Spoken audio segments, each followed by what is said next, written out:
Boardroom Bound, episode 187, Exploring Organizational Efficiency Through Governance, with Robin Tompkins. In the past, the past decades, they've been boards traditionally, corporate boards have looked for individuals with a certain profile.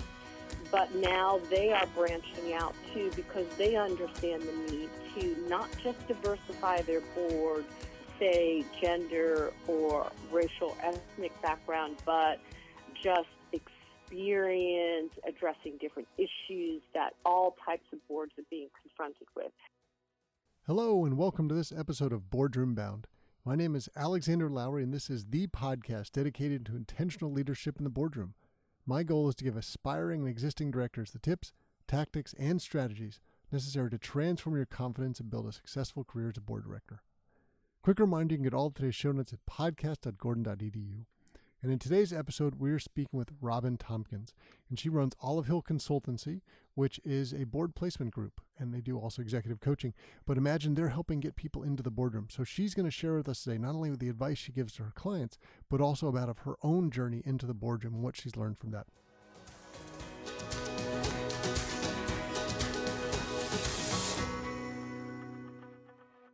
Before we jump into today's show, I'd like to share a message from our sponsor about board director education and certification. Want to join your first board or looking for additional board seat opportunities? In either scenario, be sure to be disciplined in your approach through the Becoming an Exceptional Board Director Candidate Education and Certification course. Get both the Modern Board Director Candidate Packaging and Modern Board Operations Knowledge integrated with one program. Remember, the key to landing additional or your first board seat is in your packaging. Make the effort to do it right. Program graduates also receive their globally recognized International Board Director Competency Designation upon course completion, available in one-on-one, group, or on-demand registration options. You can learn more at bit.ly, that's bit.ly/IBDC-D. So bit.ly/IBDC-D. And now, let's jump into the show.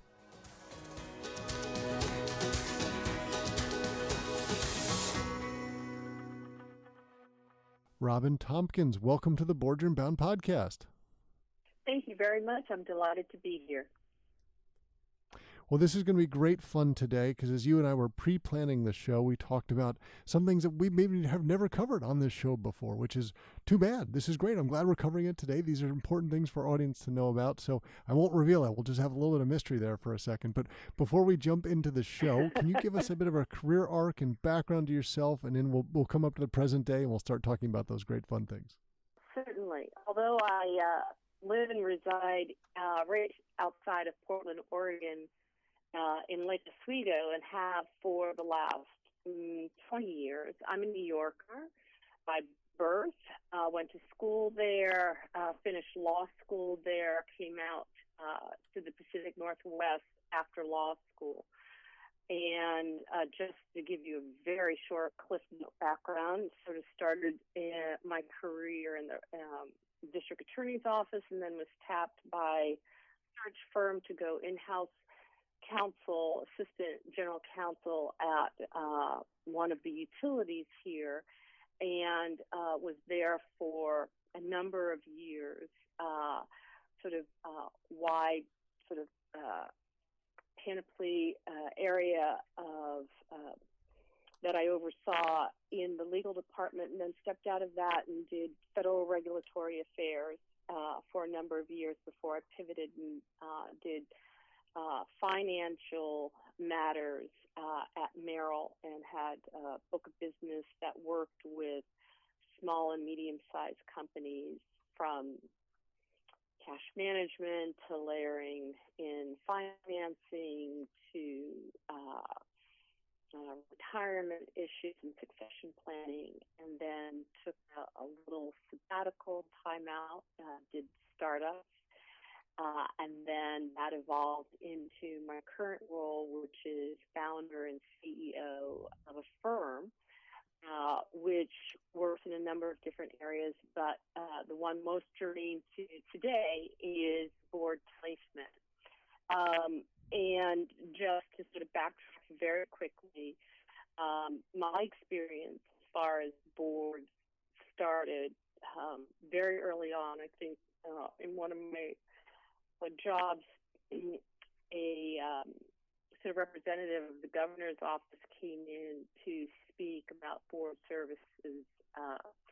And at the time, it piqued my interest, and I submitted my application and was appointed by the governor to the state commission. And I was fortunate enough to serve on 3 different state commissions here in Oregon over a course of time, and over 3 decades, numerous nonprofits, both local and regional.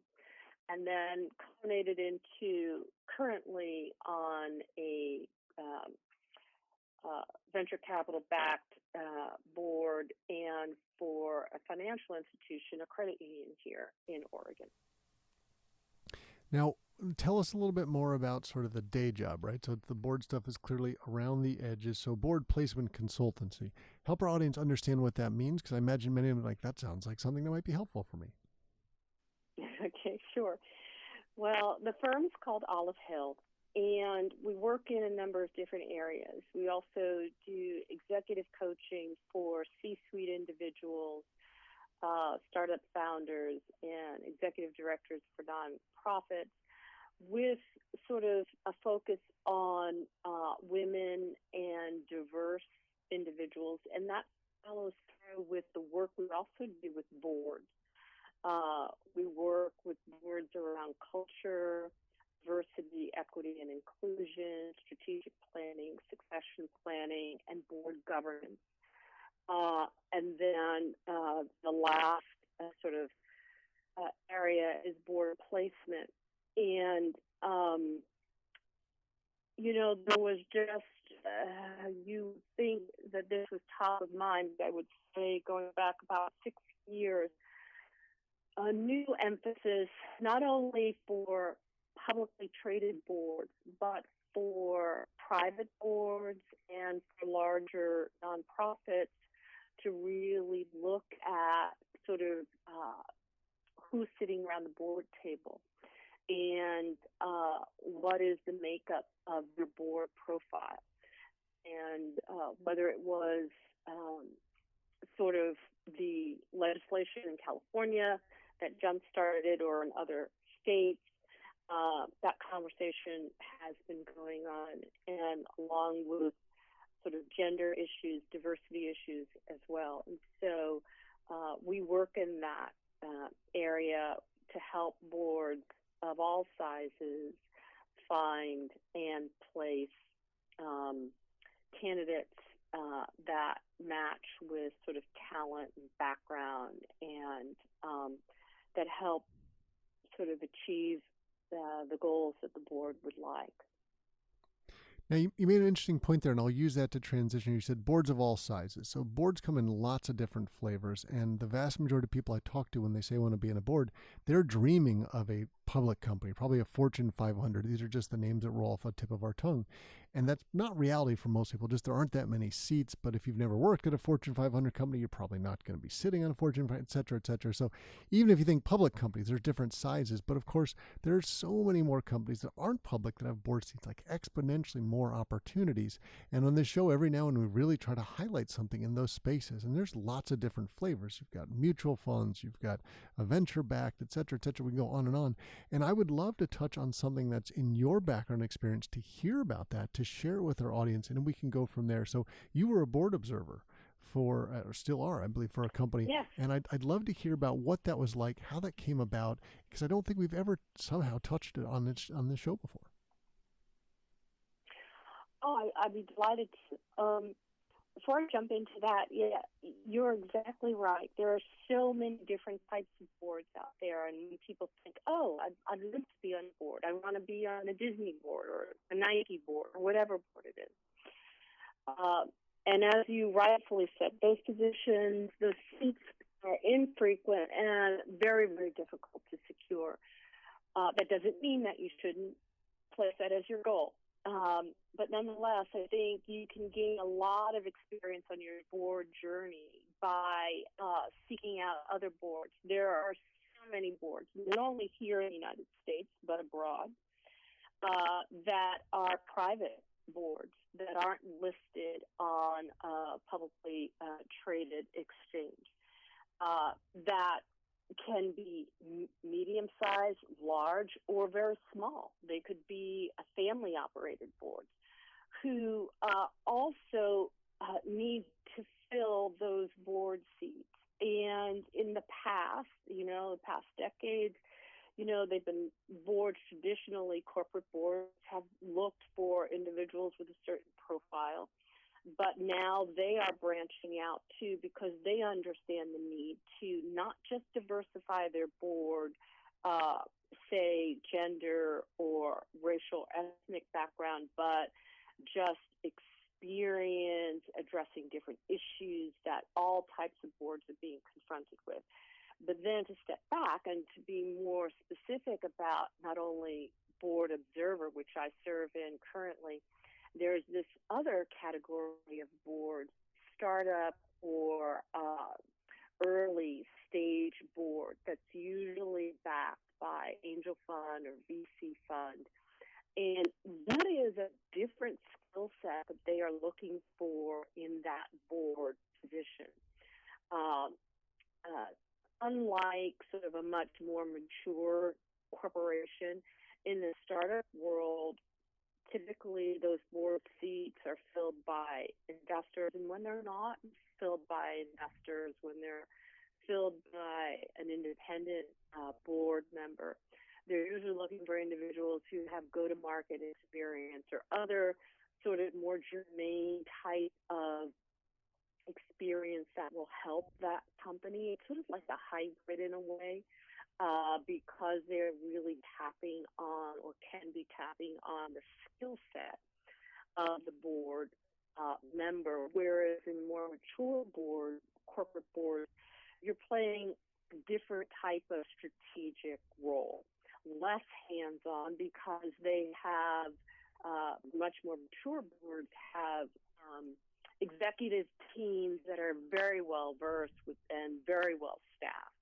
where your smaller companies and startup companies are much more lean and oftentimes will lean into the experience of the individuals who sit on the board. Now, with respect to board observers are a position that can be asked by maybe a fund who doesn't want to have one of their managers sit on the board. They'll ask for an observer to sit on behalf of the fund and report back.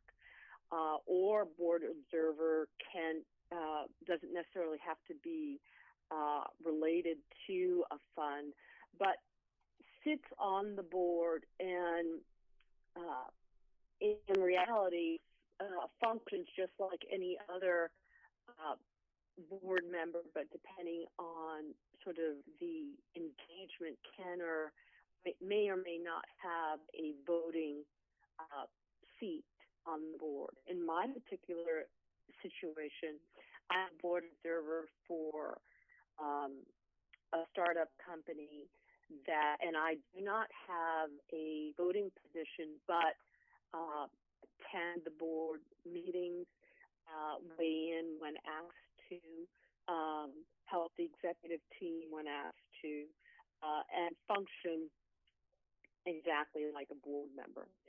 And so that's a slightly different role in that startup area, but that's another position or board seat that individuals can look into and aspire to if they're so interested.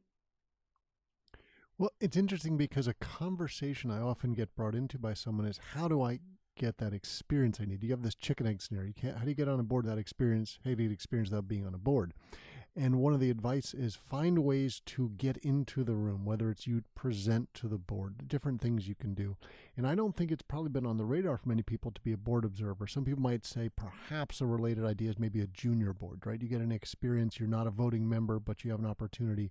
So the board observer, I would say, is definitely a step above a junior board in a sense. The expectations there, you're going to bring a skill set, some experience, and some background. So, Robin, if someone was going, wow, this sounds like a great idea for me, I'd never heard of this before, never thought about it.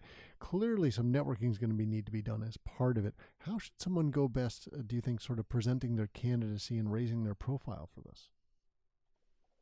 Well, I think, especially if you're dealing with boards that are in that startup mode or VC-backed boards, it's, I think, incumbent upon you to become familiar with sort of the startup world and understand sort of the process that a company goes through in its formative stages, because that's going to be critical to whether or not you're going to be lending value, if you're a value add to that board. It's a very different stage of life cycle. So I guess doing your homework and then networking with sort of, there are lots of angel investment groups and VC investment groups, and networking within your area or region to get to know sort of the who's who are the players in the area. There are also quite a few organizations now. I think you're aware, in my mind, I think it's sort of, generated a cottage industry of folks that are out there wanting to help individuals learn more about the board journey, get plugged in. There's some wonderful ones that I'm personally aware of in the Bay Area, in the Pacific Northwest, where you cross-pollinate, you network, and share a lot of information. You share a lot of board opportunities.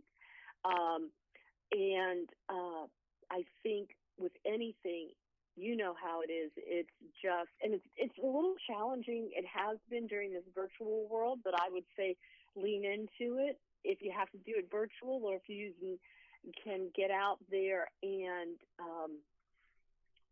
circulate within areas where sort of you have associations or financial advisors or lawyers or business executives help plug you into sort of that entrepreneurial sector in your community or in your industry or in your area of expertise. There are different ways that you can go about doing that. Now, Robin, a big part of someone's candidacy, let's say someone was approaching you for board placement service, is there's multiple things. The networking we were just talking about is clearly part of it, but sort of a chicken egg scenario. You need to make sure you're ready for those conversations, lest they go somewhere and you're like, well, let me get back to you in a week once I've got my bio or my resume finished, whatever it might be.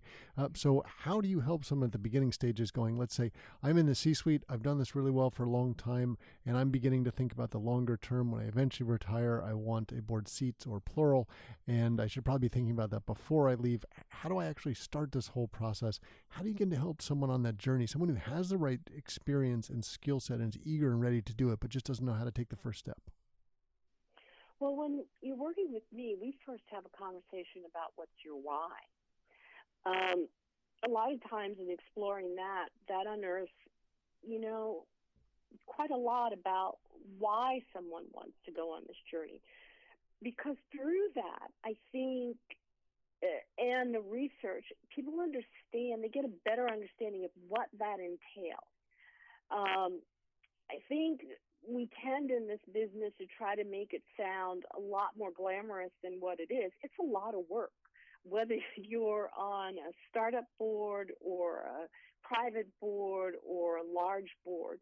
I think people have to understand the amount of work that goes into it and the amount of time and commitment. And let's say they've been in C-suite, they understand that, but it's really understanding, okay, well, why do I want to engage in this, and to what degree do I want to engage in, and what do I want to get out of it? And through that conversation, sort of we begin to crystallize and get clarity on sort of what your personal goals are. because I think sometimes it needs to be, you need to go a layer deeper than I just want to be on a board. Once you have some understanding of, well, is it because you want to drive change in an industry? Is it just, and in these conversations, it's fair to say, it's for personal gain. I want to position myself here. I want to do this or do that. You really have to be clear about what it is that you want to do and how much time you want to devote to it. And then I think we start talking about, what is your key differentiator when you're having these conversations? What's your value add? What are you bringing to the boardroom that this company can really tap into, that will help it in its governance, in its leadership, in its strategic planning, whether it's understanding sort of the M&A backdrop for sort of a multinational company. Maybe it's bringing very discrete knowledge on, cybersecurity or ESG, environmental issues, or crisis management, and really getting very clear on what that is. It's almost the same way you have to get clear on, when you're in the startup mode, what your pitch is. Everybody's talking about pitches and how to crystallize what your skill set is. And so you have to be very clear about that, so you can convey that so they know when they're sitting around the table with you what they're going to lean into, how you're going to add value to the conversation and move things forward. So I think it's working through that, honing those skills.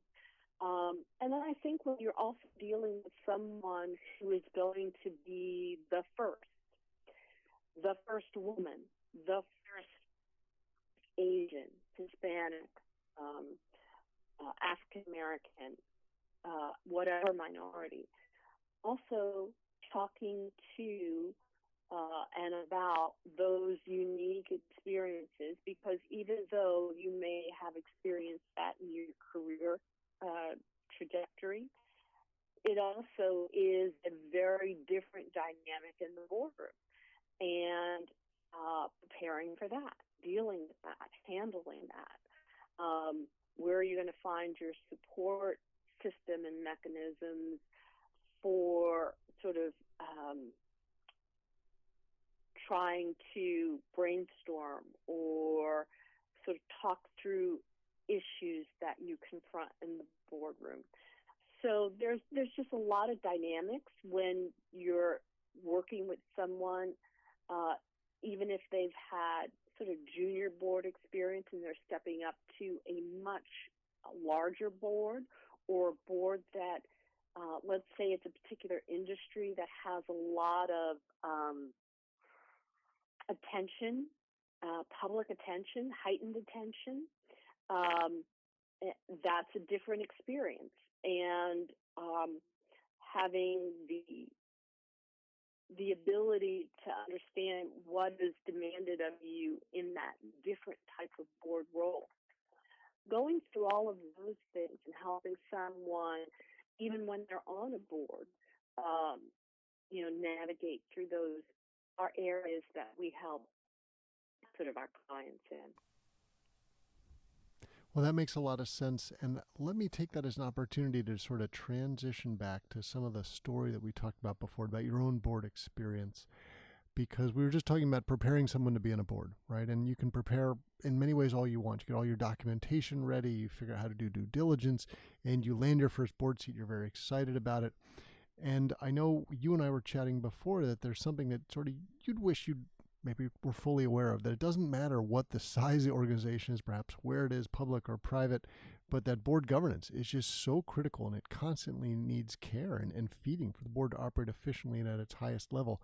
Maybe you can expand upon that a little bit more, especially perhaps on your own experience as you went through this process of your early board roles. I think a sort of like a little mini course on board governance should be a prerequisite for every person who's stepping up onto a board. And the best way, even though we're not discussing it in this particular forum about nonprofits, that would be the best training ground. Board governance it's so vital to a properly functioning board. You can be sitting in the room with some of the best, brightest minds, but just to have the board function well, to understand what your role is, to understand what your role isn't, vis-a-vis the executive team, the CEO, the leadership, and to also have properly functioning and operating committees and subcommittees, and understanding not only your fiduciary responsibilities and how they should be discharged, understanding your confidentiality. There's just layers of responsibilities, and not only to you as the individual board member, but to you sitting as a committee member within the structure of the board itself, and how it should meet, and the frequency, and it can make or break a board experience, and likewise, it can enormously help the company, or it can hinder the company when the board doesn't function well.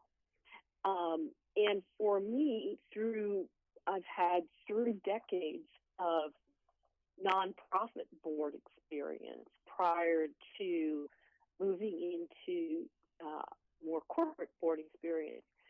And through that, you had the opportunity to see well-functioning boards and ones that really just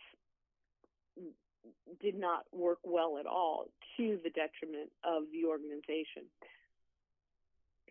And I think there's some really excellent sort of primers, some books out there on board governance, but I think anybody who is seriously thinking about board service would do themselves well if they took the time to really sort of do a brief sort of reading on just the overview of governance, and make sure that they understand sort of how that operates. And then each board itself will bring you through orientation, hopefully, and talk to you about how they run, what their expectations of you are, and then how the board operates vis-a-vis the CEO and executive team, so that you get well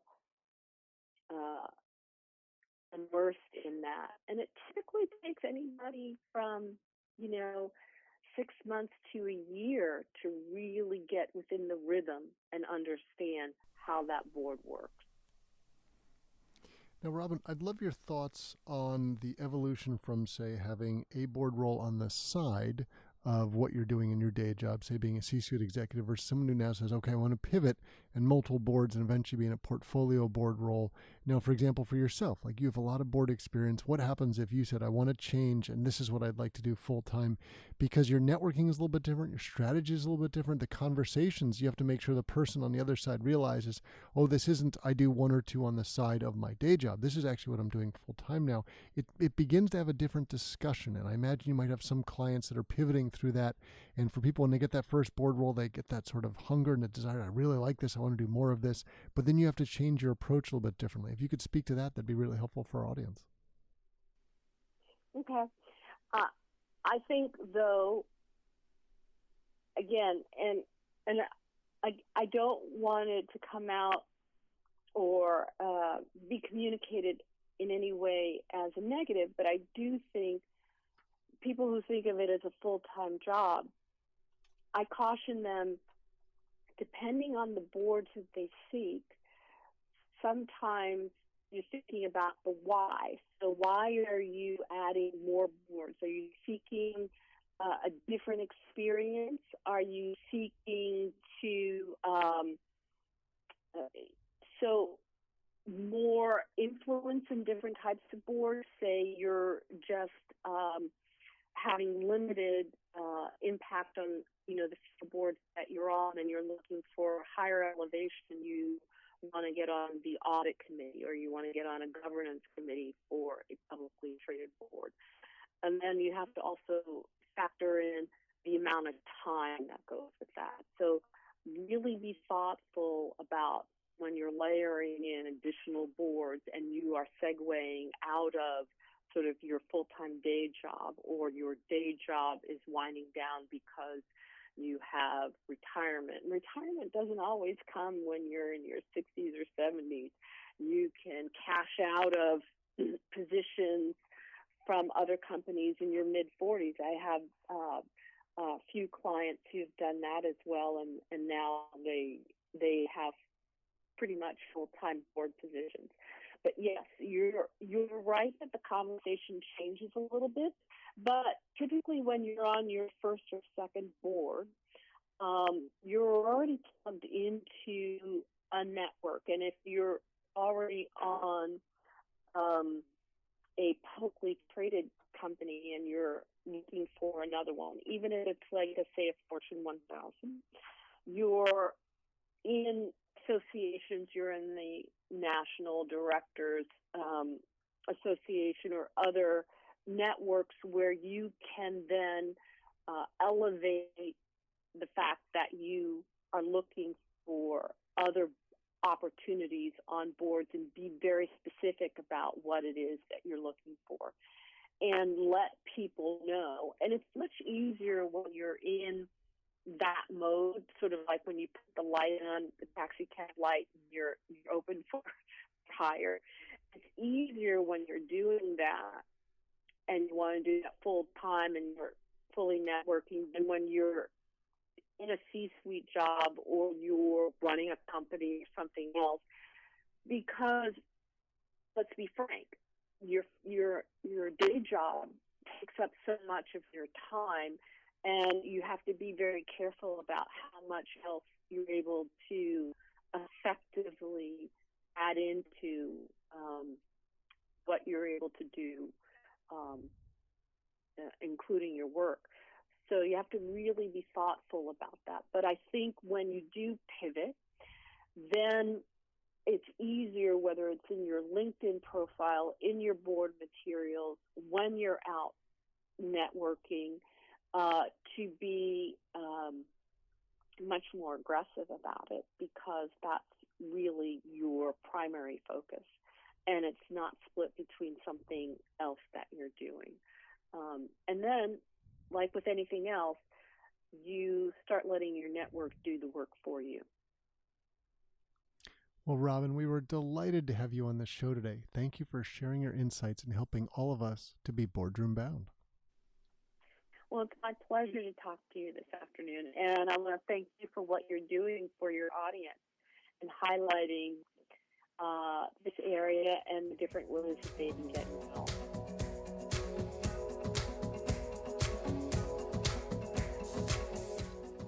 That's it for this episode of Boardroom Bound. I really enjoyed chatting with Robin Tompkins. It was wonderful to hear the insights that she's giving to her clients as she coaches them to get into the boardroom, but also her own personal journey and the success that she has had. Now remember to head over to podcast.gordon.edu where you find links to all of today's show resources. And please know that the Boardroom Bound team and I are so proud to be your go-to podcast for all things that connect, prepare, and empower you to land a board seat. Be sure to subscribe to this podcast and miss any of the high-quality content that we're bringing to you every Wednesday. Thanks for joining me today. I can't wait to share more stories and strategies from brilliant business minds with you again next week. Remember to keep tuning in. Boardroom Bound.